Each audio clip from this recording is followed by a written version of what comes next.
एक लड़का था, नाम था अर्पित। मध्यम वर्गीय परिवार से था, पढ़ाई में ठीक ठाक, लेकिन सपने बड़े। वो इंजीनियर बनना चाहता था। कोई खास वजह नहीं, बस माँ बाप का सपना था, और अब उसका भी।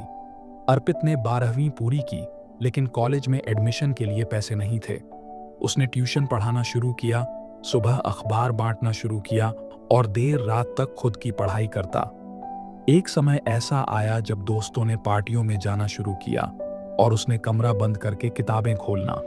उसने अपने सारे शौक, आराम और वक्त की कुर्बानी दी, सिर्फ एक सीट के लिए। लेकिन पहले साल वो एग्जाम में फेल हो गया। उस दिन वो बहुत टूटा। कई घंटों तक छत देखता रहा, सोचता रहा, क्या मैं वाकई इस लायक नहीं हूं? उसका मन हुआ सब कुछ छोड़ दे, लेकिन अगली सुबह जब उसने माँ के हाथों की बनी चाय पी और माँ की आंखों में उम्मीद देखी, तो वो फिर से उठा। इस बार और सख्ती से पढ़ाई की, कम बोलता, ज्यादा करता।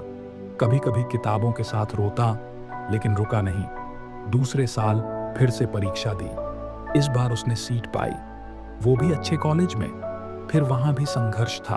क्लास में कई स्टूडेंट्स स्मार्ट थे, इंग्लिश में तेज, प्रेजेंटेशन में शानदार।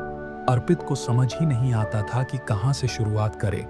उसे कई बार कमजोर समझा गया, कई बार टीचर्स ने भी अनदेखा किया, लेकिन उसने खुद से वादा किया था, अब कभी हार नहीं मानूंगा।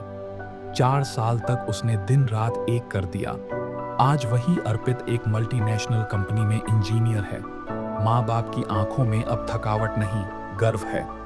जिस लड़के को लोग धीमा कहते थे, आज वही लोगों को इंटरव्यू में चुनता है। उसकी कहानी में कोई जादू नहीं था, न कोई सुपर पावर, बस एक चीज थी, उसने हार नहीं मानी।